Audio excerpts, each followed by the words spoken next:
Hello guys, how are you doing? Today I'm going to teach you guys how to terminate Cat6 cable using RJ45 connectors.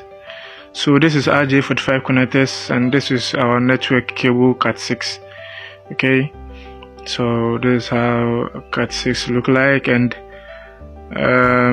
this is our crimping tool, and this is our testing tool. Okay, if you are done and you want to test the cable to see whether it's working, that's how to. So first we just take our cable and then we peel the shells from the cable. Okay, just hold it as you want it. So we just cut off this one inside, this rubber inside. We don't need it, so we will cut it out.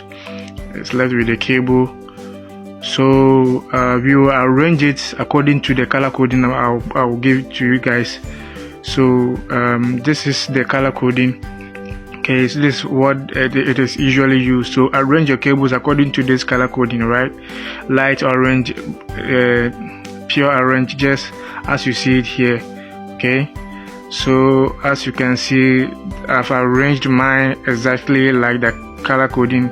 Okay, don't get some wrong, because if you do get some wrong, it's not going to work. So that's how you should arrange it, and you should always hold it firm to make sure that they don't go to each other's back and messing everything up. So make sure you hold it tight, and then take your crimping tool and cut the excess off.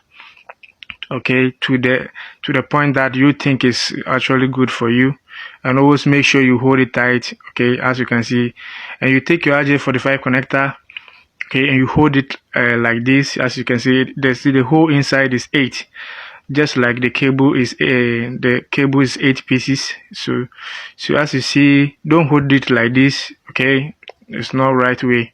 Always turn it like this. Okay, so that whenever you are putting it inside, you will see where exactly the cables are going, and make sure that the cables are arranged where exactly as it is when you are pushing it inside the RJ45 connector. So after you are push it inside well, okay, make sure you get a good grip, and make sure that all of the 8 cables are inside their right connectors, as you can see there. Okay, then take your crimping tool and make sure you lock the RJ45 in place to make sure that it doesn't come out. Okay, so you put it inside our lock, and then we press it hard, and then we release it. Now as you can see, it's very, very hard, so it's not coming out. And then you do the same thing to the other side. Okay, do the same thing, use the same color coding to the other side, and after that you get our network cable working and ready to go. Thank you. Follow for more.